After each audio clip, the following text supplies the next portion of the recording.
Hello student, good morning to all. हम पढ़ रहे हैं वंशागतिकी तथा विविधता के सिद्धांत, principles of inheritance and variations.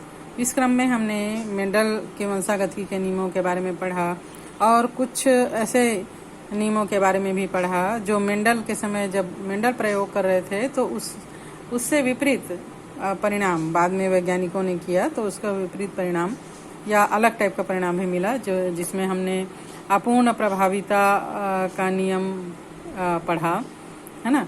और आज हम पढ़ने वाले हैं सह प्रभाविता यानी कोडोमिनेंस क्या होता है। प्रभाविता के नियम में हमने पढ़ा कि जो कारक होते हैं, लक्षण को निर्धारित करने वाले कारक ऑपोजिट कारक होते हैं, उनमें से उनको जब आपस में संकरण कराया जाता है तो F1 पीढ़ी में केवल एक ही कारक अपने लक्षण को प्रदर्शित कर पाता है जो कि प्रभावी कहलाता है, और दूसरा कारक जो अपना लक्षण प्रदर्शित नहीं करता वह अप्रभावी कारक कहलाता है।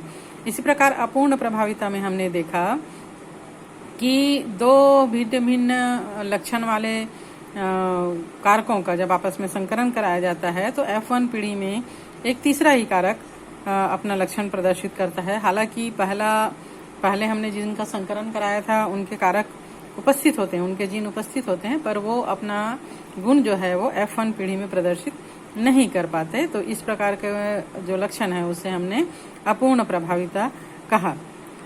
तो हम यहाँ पर चर्चा कर रहे हैं उन संकरण या क्रॉस की जहाँ पर F1 दो जनक में से किसी एक में से मिलता है ना, जिसको प्रभाविता, और मध्य लक्षण वाला जिसे अपूर्ण प्रभाविता कहा। सह प्रभाविता एक ऐसी घटना है जिसमें F1 पीढ़ी दोनों जनकों से मिलती जुलती है। मतलब इसमें F1 पीढ़ी में ना तो एक कारक दूसरे कारक को दबाता है, ना ही एक कारक दूसरे कारक से मिक्सिंग गुण लाता है, बल्कि दोनों ही कारक जो है अपना प्रभाव को एज इट इज लिए हुए अपना लक्षण जो है वो प्रदर्शित करते हैं। तो इसका एग्जाम्पल अगर हम लेना चाहें तो मानव के रुधिर से हम ले सकते हैं। मानव रुधिर का आप लोग जानते होंगे, पढ़े होंगे कि 3 ग्रुप हम पढ़ते हैं, A, B और O। इन रुधिर वर्गों का निर्धारण करने वाली विभिन्न प्रकार की लाल रुधिर कणिकाएं हैं। एक्चुअल में A, B, O जो है वो रुधिर वर्ग का नियंत्रण I जीन्स के द्वारा होता है, कैपिटल I जीन्स के द्वारा होता है। लाल रुधिर कणिका की संरचना जो होती है उसमें जो प्लाज्मा झिल्ली होता है, बाहर का जो सतह होता है, इसमें कुछ शर्कराएं विद्यमान होती है और इसमें शर्करा के बहुलक होते हैं जो कि बाहर निकलते हुए रहते हैं, बाहर निकलते रहते हैं, ये अंदर बाहर होते रहते हैं। चूंकि लाल रुधिर कणिकाएं जो है वो ऑक्सीजन कार्बन डाइऑक्साइड का परिवहन करती, तो यहाँ पर एटीपी ऊर्जा की आवश्यकता को पूरा करने के लिए या ऊर्जा की आवश्यकता को पूरा करने के लिए इसके प्लाज्मा मेम्ब्रेन में शर्करा जो है विद्यमान होती है, यानी शर्करा के बहुलक विद्यमान होते हैं। अब ये जो बहुलक है वो किस प्रकार का होगा? बहुलक का मतलब तो आप लोग समझते हो, केमिस्ट्री में पढ़े हैं, है ना। तो शर्करा का बहुलक किस प्रकार का होगा, इसका नियंत्रण कैपिटल I नामक जीन्स है ना, इसके द्वारा होता है। और इस जीन I के 3 एलील होते हैं, कैपिटल IA, कैपिटल IB और स्मॉल I। ठीक है, 3 इसके एलील होंगे, कैपिटल IA या IA, कैपिटल IB या IB और स्मॉल I।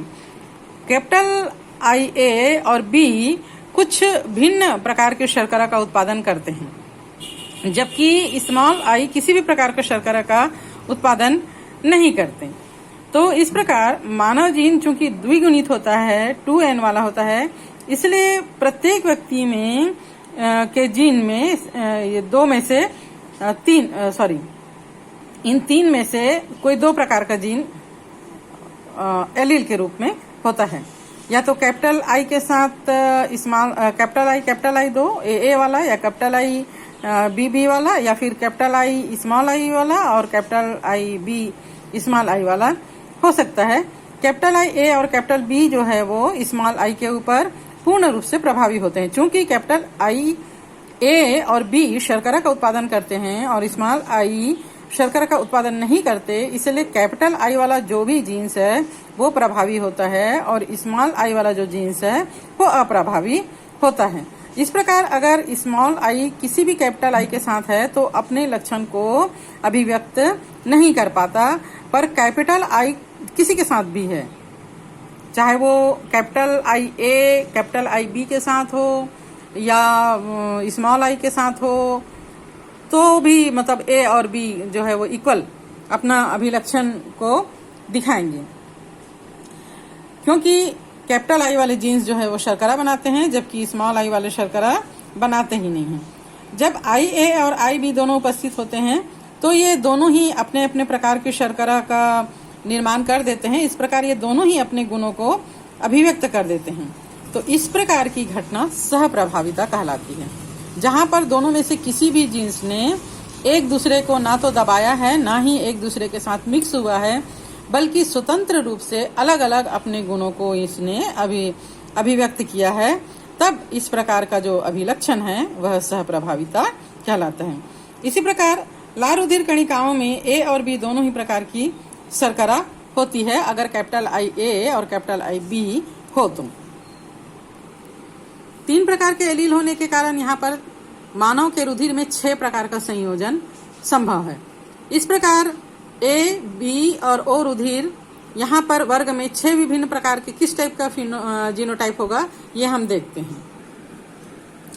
यहाँ पर हम देख रहे हैं एक जनक में कैपिटल ए और दूसरे जनक में भी कैपिटल ए है ना। जनक के एलील को हम एक एक लेते हैं तो संतति का जीनोटाइप हो जाएगा आई ए और संतति का रुधिर वर्ग हो जाएगा ए ब्लड ग्रुप। ठीक है, इसी प्रकार कैपिटल ए के साथ कैपिटल बी है, तब संतति में genotype capital A capital B capital I B हो जाएगा और उसका रुधिर वर्ग हो जाएगा ए बी।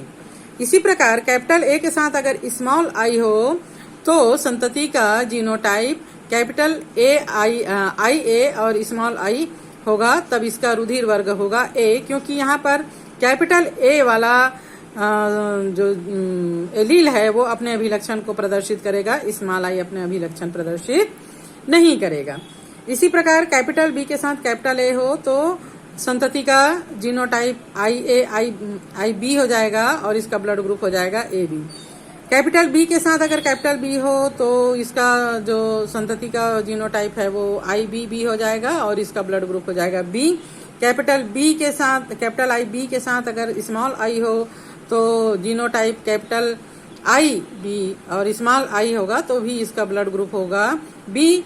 लेकिन जब दोनों ही स्मॉल आई हो तो चूंकि ये शर्करा का उत्पादन नहीं करते, संतति का जीनोटाइप होगा स्मॉल आई और इसका रुधिर वर्ग होगा 0 यानी O।